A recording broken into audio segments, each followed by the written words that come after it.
राजस्थान की पावन धरती, जहां रेत की हर कण में इतिहास की गूंज सुनाई देती है, उसी भूमि पर स्थित है एक ऐसा मंदिर जो ना केवल आस्था का केंद्र है, बल्कि रहस्यों और चमत्कारों का भंडार भी है।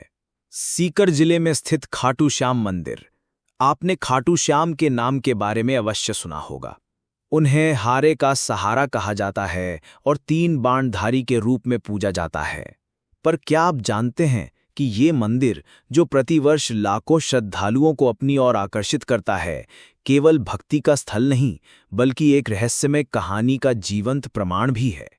ये वही स्थान है जहां एक राक्षस जाति का प्राणी भगवान की उपाधि तक पहुंच गया। एक ऐसी कथा जो आपके रोंगटे खड़े कर देगी। आज हम आपको खाटू श्याम मंदिर की एक ऐसी अनसुनी यात्रा पर ले जाने वाले हैं, जहां हर कदम पर एक चमत्कार, हर दीवार पर एक कथा और हर कोने में एक रहस्य छिपा हुआ है। शायद आपने ये नहीं सुना होगा कि खाटू श्याम मंदिर की नींव एक ऐसी कहानी पर टिकी है जो महाभारत काल से जुड़ी हुई है। ये मंदिर केवल पत्थरों से बनी एक रचना नहीं, बल्कि ये भीष्म पितामह के वचन, एक वीर योद्धा की आत्मत्याग और श्री कृष्ण के आशीर्वाद का साक्षात प्रतीक है। लेकिन ये मंदिर केवल इस पौराणिक कथा से ही अद्भुत नहीं बनता। इसकी भव्यता और रहस्यमय घटनाएं इसे और अधिक अलौकिक बनाती हैं। मंदिर के गर्भगृह में स्थापित श्याम बाबा की प्रतिमा एक ऐसे कुएं से प्राप्त हुई थी जिसे आज श्याम कुंड कहा जाता है। इस कुंड के जल को अमृत तुल्य माना जाता है और मान्यता है कि इसका स्पर्श मात्र भी व्यक्ति के समस्त पापों को नाश कर देता है। लेकिन इस कुंड में पानी कहां से आता है, इसके बारे में कोई नहीं जानता। मंदिर में एक और अद्भुत परंपरा निभाई जाती है। यहां पर एक खास तरह का निशान चढ़ाया जाता है। ये कोई साधारण प्रतीक नहीं, बल्कि श्रद्धा, नियम और संयम का प्रतीक है। कहा जाता है कि जो भी भक्त ये निशान पूरे नियम और भक्ति भाव से चढ़ाता है, उसकी हर मनोकामना पूर्ण होती है। यहाँ तक कि कई भक्तों के अनुभव इस बात की गवाही देते हैं कि जिन इच्छाओं को उन्होंने वर्षों तक मन में संजोया, वे खाटू श्याम के दरबार में निशान चढ़ाने के बाद पूर्ण हुई। परंतु सवाल ये उठता है कि ये मात्र विश्वास है या इसके पीछे भी कोई अज्ञात शक्ति है। खाटू श्याम मंदिर का सबसे चौंकाने वाला रहस्य एक शिवलिंग से जुड़ा है, जो मंदिर से कुछ दूरी पर स्थित है। कहा जाता है कि जब मुगल शासक औरंगजेब ने इस शिवलिंग को नष्ट करने का प्रयास किया, तब कुछ ऐसा घटित हुआ जिसने उसकी आत्मा तक को झकझोर दिया। इतना ही नहीं, खाटू श्याम के दर्शन के दौरान एक अद्भुत दृश्य देखने को मिलता है। बाबा के दरबार में हजारों की संख्या में आने वाले श्रद्धालु अक्सर कहते हैं कि उन्होंने वहां कुछ ऐसा महसूस किया जिसे शब्दों में बयान नहीं किया जा सकता। कोई कहता है कि बाबा ने उसे स्वप्न में दर्शन दिए, तो कोई बताता है कि उसने वहां अपने जीवन की सबसे कठिन समस्या का हल पाया। और इन सब अनुभवों में एक बात समान है, एक रहस्यमयी शक्ति जो खाटू श्याम मंदिर को केवल एक तीर्थ स्थल नहीं, बल्कि एक अलौकिक अनुभव बना देती है। इस मंदिर की शक्तियों की गूंज केवल भारत में ही नहीं, विदेशों तक फैली है। अमेरिका, इंग्लैंड और ऑस्ट्रेलिया जैसे देशों में बसे भक्त भी प्रतिवर्ष खाटू श्याम जी की निशान यात्रा में भाग लेने भारत आते हैं। ये भक्ति की वो डोर है जो ना जाति देखती है, ना धर्म, ना देश। यहां सिर्फ एक चीज की आवश्यकता है, श्रद्धा। तो क्या आप तैयार हैं इस मंदिर के उन रहस्यों से पर्दा उठाने के लिए जो सदियों से छिपे हैं? यदि हां, तो जुड़िए हमारे साथ इस खास डॉक्यूमेंट्री वीडियो में, जहां हम आपको लेकर चलेंगे खाटू श्याम मंदिर की उन गलियों में, जहां इतिहास, रहस्य और भक्ति एक साथ मिलते हैं। ये केवल एक यात्रा नहीं होगी, ये आपके विश्वास को एक नई दिशा देने वाली अनुभव यात्रा होगी। क्योंकि ये केवल एक मंदिर नहीं, एक चमत्कार है, खाटू श्याम का चमत्कार। चलिए अब बिना किसी देरी के आज की इस रहस्यमयी और दिलचस्प डॉक्यूमेंट्री को शुरू करते हैं। दोस्तों, खाटू श्याम जी को भगवान श्री कृष्ण के कलयुगी अवतार के रूप में जाना जाता है। राजस्थान के सीकर जिले में स्थित श्याम बाबा के भव्य मंदिर में दर्शन के लिए हर दिन लाखों भक्त पहुंचते हैं। मान्यता है कि श्याम बाबा सभी की मनोकामनाएं पूरी करते हैं और फर्श से अर्श तक पहुंचा सकते हैं। बाबा खाटू श्याम का संबंध महाभारत काल से माना जाता है। ये पांडुपुत्र भीम के पौत्र थे। पौराणिक कथा के अनुसार खाटू श्याम की अपार शक्ति और क्षमता से प्रभावित होकर श्री कृष्ण ने इन्हें कलयुग में अपने नाम से पूजे जाने का वरदान दिया था। लेकिन ये वरदान किस स्थिति में दिया गया है, इसके बारे में शायद ही आप जानते होंगे। हारे का सहारा खाटू श्याम हमारा, ये तो आपने अक्सर ही सुना होगा। लेकिन हारे का सहारा बनने के पीछे की कहानी से शायद ही आप परिचित होंगे। इन सभी सवालों के जवाब मिलेंगे आपको महाभारत की उस कथा में जो आपने नहीं सुनी होगी। तो आइए जानते हैं खाटू श्याम जी की इस पवित्र कथा के बारे में। दोस्तों, इस कथा की शुरुआत होती है एक भयानक षड्यंत्र से जो दुर्योधन ने 5 पांडवों को मारने के लिए रचा था।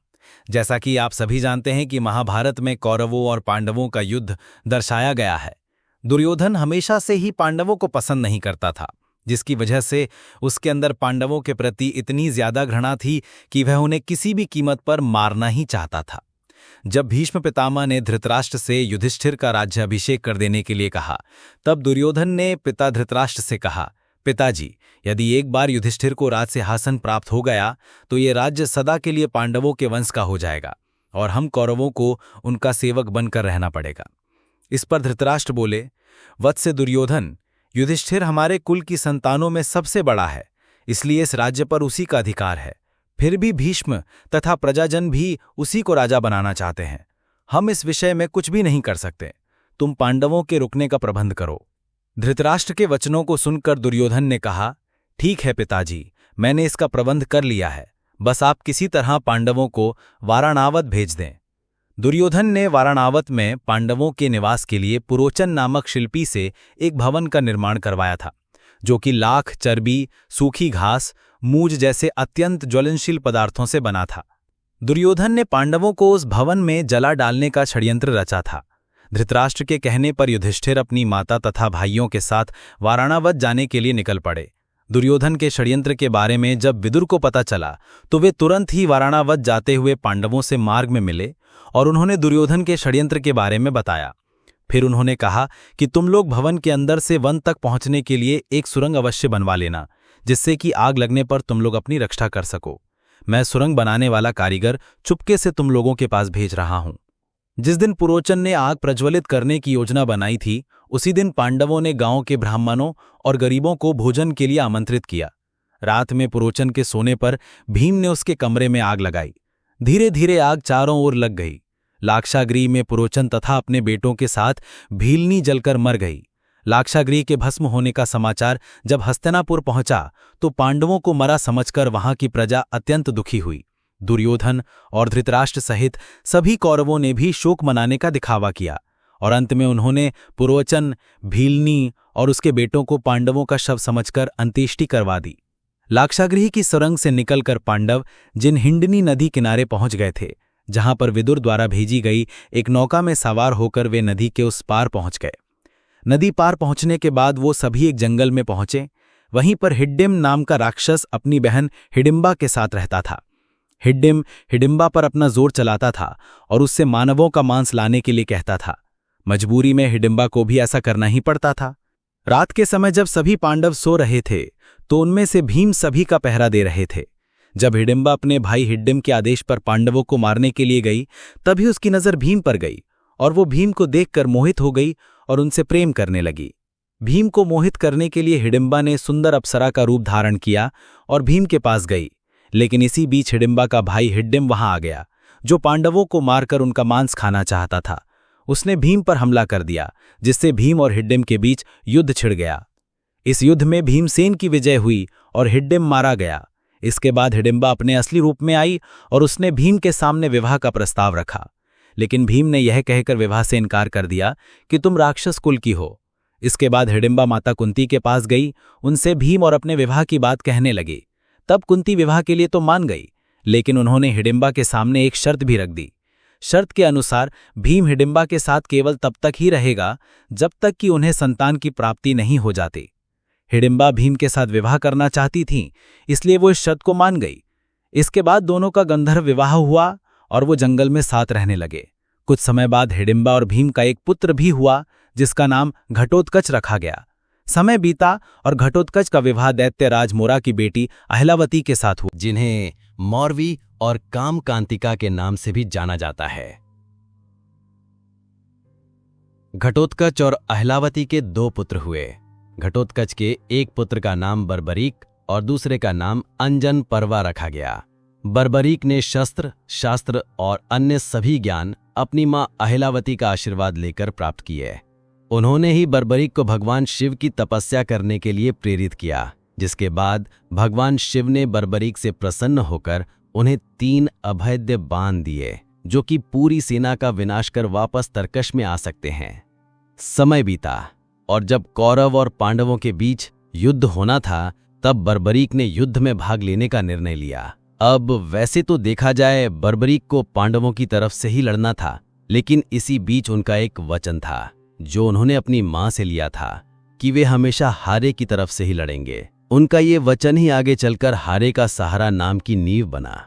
भगवान श्री कृष्ण युद्ध का परिणाम जानते थे और उन्हें डर था कि कहीं पांडवों के लिए उल्टा ना पड़ जाए, अतः उन्होंने ब्राह्मण का वेश धारण कर बर्बरीक का मार्ग रोककर उनसे पूछा कि आप कहाँ प्रस्थान कर रहे हैं। बर्बरीक ने अपना ध्येय बताया कि वे कुरुक्षेत्र जाकर अपना कर्तव्य निर्वाह करेंगे, और इस पर ब्राह्मण रूप में श्री कृष्ण ने उन्हें अपना कौशल दिखाने को कहा। बर्बरीक ने एक ही तीर से पेड़ के सभी पत्तों को भेद दिया, सिवाय एक पत्ते के जो श्री कृष्ण ने अपने पैरों के नीचे दबा दिया था।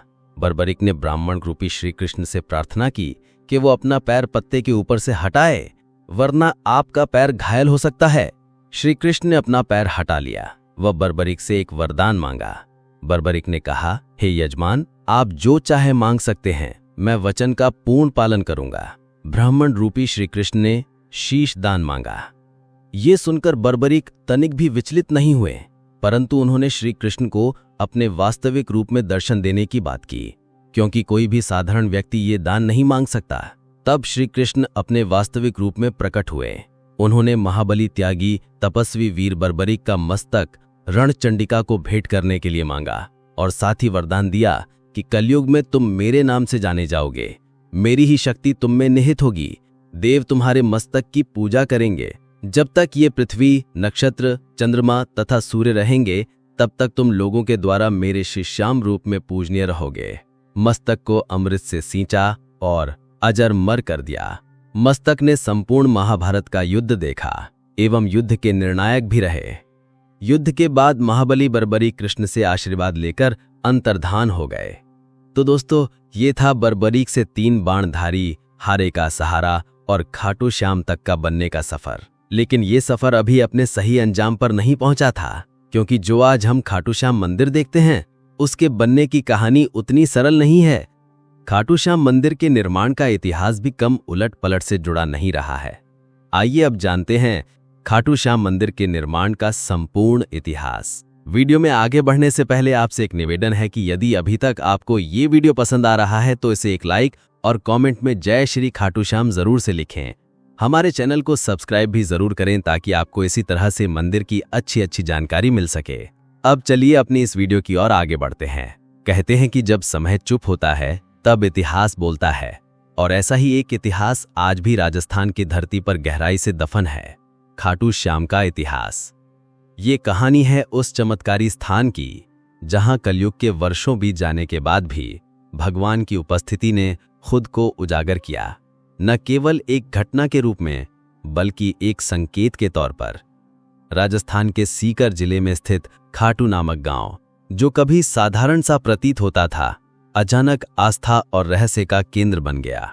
ये उस समय की बात है जब इस स्थान की धार्मिक पहचान अब तक धुंधली थी, किंतु एक दिन जब एक गाय एक विशेष स्थान पर पहुंची तो कुछ ऐसा हुआ जिसने सबका ध्यान खींच लिया। गाय जैसे ही उस जगह पहुंची जहां बाद में रहस्य उजागर हुआ, उसके थनों से अपने आप दूध बहने लगा। ये दृश्य किसी चमत्कार से कम नहीं था। ग्रामीण स्तब्ध रह गए, और जैसे जैसे इस बात की चर्चा फैली, लोगों ने उस जगह को खोदने का निर्णय लिया। जब जमीन की परतें हटाई गईं, तो वहां से जो निकला वो एक साधारण वस्तु नहीं थी। वहां दबा हुआ था एक सिर, एक दिव्य मुखाकृति जिसने युगों से खुद को इस धरती के भीतर छुपा रखा था। इस रहस्यमय सिर को ग्रामीणों ने श्रद्धा से उठाया और एक ब्राह्मण को सौंप दिया। ब्राह्मण ने कई दिनों तक उसकी विधिवत पूजा की, ये जानने की प्रतीक्षा करते हुए कि अब आगे क्या करना है। लेकिन जिस उत्तर की उसे प्रतीक्षा थी वो एक दिव्य स्वप्न के रूप में खाटू के तत्कालीन राजा रूप सिंह चौहान को प्राप्त हुआ। स्वप्न में उन्हें आदेश मिला कि इस सिर के लिए एक मंदिर का निर्माण किया जाए जहां इसे विधिपूर्वक स्थापित किया जाए। राजा ने इस दिव्य आज्ञा का पालन किया और सन 1027 ईस्वी में फाल्गुन शुक्ल एकादशी के दिन उस पवित्र मूर्ति को स्थापित कर एक भव्य मंदिर का निर्माण करवाया गया। समय बीतता गया और वर्षों बाद 1720 ईस्वी में मारवाड़ के तत्कालीन शासक के निर्देश पर दीवान अभय सिंह नामक एक प्रतिष्ठित रईस ने इस प्राचीन मंदिर का जीर्णोद्धार करवाया। यहीं से खाटू श्याम मंदिर ने अपनी वर्तमान भव्यता प्राप्त की। जो मूर्ति गर्भगृह में विराजमान है वह अत्यंत दुर्लभ पत्थर से निर्मित है और आज भी उसी अलौकिकता के साथ पूजनीय है। खाटू श्याम आज न केवल राजस्थान बल्कि पूरे भारत में लाखों परिवारों के कुल देवता है। गुजरात के अहमदाबाद के पास लांभा गांव में स्थित खाटू श्याम का एक और मंदिर इस बात का प्रमाण है कि बाबा का आशीर्वाद हर दिशा में फैला है। यहाँ श्रद्धालु अपने नवजात शिशुओं को बाबा का आशीर्वाद दिलाने लाते हैं, क्योंकि यहाँ बाबा को बलियादेव के रूप में भी पूजा जाता है। मंदिर की वास्तुकला, उसकी हर ईंट, हर पत्थर में भक्ति की भाषा बोलती है। चूने के मुर्तार, सफेद संगमरमर और पारंपरिक टाइलों का सुंदर संगम इस संरचना को कलात्मक बनाता है। गर्भगृह के शटर चांदी की परतों से सजे हैं और मुख्य प्रार्थना कक्ष, जिसे जगमोहन कहा जाता है, वहां की दीवारें पौराणिक चित्रों से भरपूर है। हर चित्र एक कथा, हर रंग एक आस्था। मंदिर के मुख्य द्वार से प्रवेश करते ही सामने एक विशाल खुला प्रांगण दिखाई देता है, जहां श्रद्धालु बाबा के दर्शन के लिए पंक्तिबद्ध होते हैं। प्रांगण से कुछ दूरी पर स्थित है श्याम बगीची, एक सुंदर पुष्प वाटिका, जहां से केवल चुने हुए पुष्प ही देवता को अर्पित किए जाते हैं। इसी बगीचे में बाबा के एक महान भक्त आलू सिंह की समाधि भी स्थित है, जो आज भी श्रद्धालुओं के लिए प्रेरणा का स्रोत है। परंतु इस पवित्र स्थान का सबसे रहस्यमय स्थल है श्याम कुंड, एक पवित्र जलाशय जहां से कभी बाबा श्याम का शीश प्राप्त हुआ था। श्रद्धालुओं की मान्यता है कि इस कुंड में स्नान करने से सारे पाप धुल जाते हैं और व्यक्ति को जीवन में परम शांति प्राप्त होती है। लोग सच्चे मन से डुबकी लगाते हैं और बाबा से अपने जीवन के कष्टों से मुक्ति की प्रार्थना करते हैं। कहा जाता है कि इस कुंड में पानी सीधा पाताल लोक से आता है, और यह सच भी लगता है, क्योंकि देखने पर आपको इसके आसपास कोई ऐसा सोर्स नजर भी नहीं आता है। इस कुंड की यह बात इसे और भी ज्यादा शक्तिशाली और रहस्यमयी बना देती है। मुख्य मंदिर से दक्षिण पूर्व दिशा में स्थित है गोपीनाथ मंदिर और इसके समीप ही स्थित है गौरी शंकर मंदिर, एक और दिव्य स्थल जिसकी कहानी दिल दहला देने वाली है। कहा जाता है कि जब औरंगजेब की सेना इस मंदिर को नष्ट करने पहुंची तो उन्होंने शिवलिंग पर भालों से प्रहार किया, पर जैसे ही उनके भाले शिवलिंग से टकराए वहां से रक्त के फवारे फूट पड़े।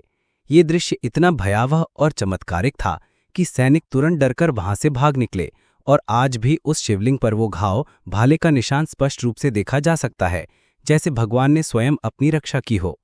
खाटू श्याम जी का ये पावन मंदिर राजस्थान की राजधानी जयपुर से लगभग 80 किलोमीटर दूर स्थित है, और यहाँ पहुँचने के लिए श्रद्धालुओं को रिंग्स के मार्ग से होकर जाने की सलाह दी जाती है। ये यात्रा केवल एक धार्मिक यात्रा नहीं, बल्कि एक आत्मिक अनुभव होती है, जहाँ आस्था, इतिहास और चमत्कार एक साथ चलते हैं। हर साल लाखों भक्त यहाँ पहुँचते हैं, कोई आशीर्वाद पाने के लिए, कोई चमत्कार देखने के लिए और कोई अपनी श्रद्धा की अग्नि परीक्षा देने के लिए। और जब आप इस पवित्र धाम की भूमि पर कदम रखते हैं तो ऐसा लगता है मानो समय ठहर गया हो और भगवान स्वयं इस धरती पर विराजमान हैं। तो दोस्तों, ये था खाटू श्याम जी मंदिर के निर्माण का संपूर्ण इतिहास। आइए अब आपको बताते हैं उस खास निशान के बारे में जो बड़े ही भक्तिभाव से श्री खाटू श्याम मंदिर में चढ़ाया जाता है। यदि अभी तक आपको ये वीडियो पसंद आ रही है तो कमेंट में जय श्री खाटू श्याम जी जरूर लिखें। खाटू नगरी की रज में कुछ ऐसा सम्मोहन है कि एक बार जो यहाँ आ जाता है उसका हृदय यहीं अटक जाता है। और इस अद्भुत नगरी की सबसे पावन परंपराओं में से एक है बाबा श्याम के दरबार में निशान चढ़ाने की परंपरा। ये कोई साधारण रस्म नहीं, बल्कि श्रद्धा, समर्पण और विश्वास का प्रतीक है। जब भक्त बाबा श्याम के चरणों में अपनी मन्नत लेकर आते हैं तो सिर झुकाकर केवल प्रार्थना ही नहीं करते, बल्कि एक वादा भी करते हैं, हे लगदातार, हारे का सहारा, जब मेरी मुराद पूरी होगी तब मैं आपके दरबार में निशान लेकर पुनः लौटूंगा।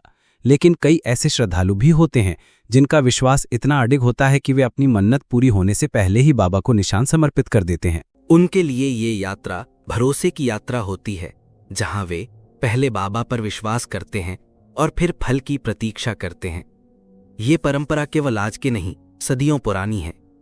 खाटू श्याम जी को चढ़ाया जाने वाला ये निशान, जिसे ध्वज भी कहा जाता है, एक अत्यंत पवित्र और भावनात्मक प्रतीक है, जो बाबा के बलिदान और विजय का प्रतिनिधित्व करता है।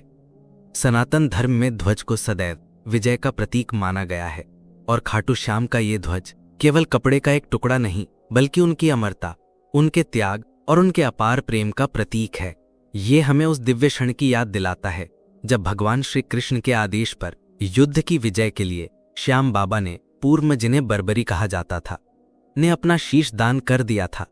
उन्होंने अपना बलिदान धर्म की रक्षा और अधर्म के विनाश के लिए दिया, और युद्ध का श्रेय भी स्वयं नहीं लिया, बल्कि श्री कृष्ण को समर्पित कर दिया। इसलिए जब भक्त खाटू श्याम को ध्वज अर्पित करते हैं, तो यह केवल मन्नत की पूर्ति का आभार नहीं होता, बल्कि उस दिव्य बलिदान की स्मृति भी होती है। निशान के रंग केसरिया, नारंगी और लाल त्याग, शक्ति और भक्ति का प्रतिनिधित्व करते हैं।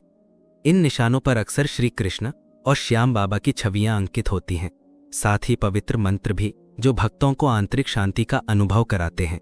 कई निशानों पर मोर पंख और नारियल भी सजाए जाते हैं, जो पवित्रता और सौभाग्य का प्रतीक माने जाते हैं। ऐसा माना जाता है कि सच्चे मन से चढ़ाया गया निशान बाबा को अर्पित की गई एक आत्मा की पुकार होती है, जिसे वे कभी अनसुना नहीं करते। कहते हैं कि इस निशान के साथ जब भक्त खाटू श्याम की नगरी में प्रवेश करते हैं, तो हर कष्ट दूर हो जाता है, हर दुआ स्वीकार हो जाती है, और जीवन में सब ओर मंगल ही मंगल छा जाता है।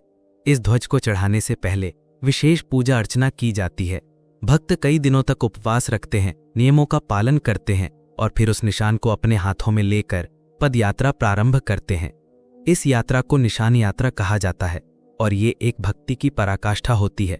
जब भक्त नंगे पांव हाथों में ध्वज लिए रिंग से खाटू धाम तक की 18 किलोमीटर लंबी यात्रा करते हैं, तो हर कदम उनके श्रद्धा के ताप से तपता है। रास्ते में भजन, कीर्तन और श्याम नाम की जय के जयकारे गूंजते हैं, जो वातावरण को अलौकिक बना देते हैं। वर्तमान समय में भक्त न केवल कपड़े के, बल्कि सोने और चांदी से बने निशान भी बाबा को अर्पित करते हैं। लेकिन सच्ची भक्ति का मूल्य धातु में नहीं, भाव में होता है। चाहे वह ध्वज साधारण हो या बहुमूल्य, अगर उसमें श्रद्धा है तो बाबा उसे सहज ही स्वीकार करते हैं। निशान यात्रा विशेष रूप से फाल्गुन मास में आयोजित होने वाले लाखों भक्तों के भीड़ वाले लक्की मेले में चरम पर होती है। इस समय खाटू नगरी भक्तों से खचाखच भरी होती है। हर दिशा से आते हुए निशान, हर स्वर में गूंजता हुआ श्याम नाम, और हर हृदय में एक ही विश्वास, बाबा सबकी सुनते हैं, बाबा सबका सहारा है। ये परंपरा केवल एक धार्मिक रस्म नहीं, बल्कि श्रद्धा की जीवित परिभाषा है। निशान चढ़ाने वाले हर भक्त की आंखों में आभार होता है, और उनके कदमों में समर्पण। जब वे बाबा की मूर्ति के सामने खड़े होकर वो ध्वज अर्पित करते हैं, तो वो क्षण ऐसा होता है मानो आत्मा ने ईश्वर से साक्षात्कार कर लिया हो। वहां ना कोई भाषा बोलती है, ना कोई शब्द चाहिए होते हैं, बस एक मौन होता है, जिसमें केवल भक्ति की ध्वनि होती है। इसलिए जब अगली बार आप खाटू श्याम जी के दर्शन के लिए जाएं, और मन में कोई मन्नत हो या केवल आभार प्रकट करना हो, तो एक निशान लेकर जाएं। वो ध्वज आपके विश्वास का संदेश बनकर बाबा के चरणों तक पहुंचेगा, और जैसे हजारों वर्षों से होता आया है, वैसे ही वह आज भी आपकी पुकार को सुने बिना नहीं रहेंगे। तो दोस्तों, ये था खाटू श्याम मंदिर का संपूर्ण इतिहास और रहस्य। क्या आप कभी खाटू श्याम मंदिर गए हैं? यदि हाँ, तो कितनी बार? और यदि नहीं गए हैं, तो क्या आप जाना चाहेंगे? हमें कमेंट करके जरूर से बताएं। यदि आपको आज की ये डॉक्यूमेंट्री पसंद आई हो, तो कमेंट में जय श्री खाटू श्याम जी की गूंज होनी चाहिए। हम मिलेंगे जल्द ही एक और नई रहस्यमयी और दिलचस्प डॉक्यूमेंट्री के साथ। धन्यवाद।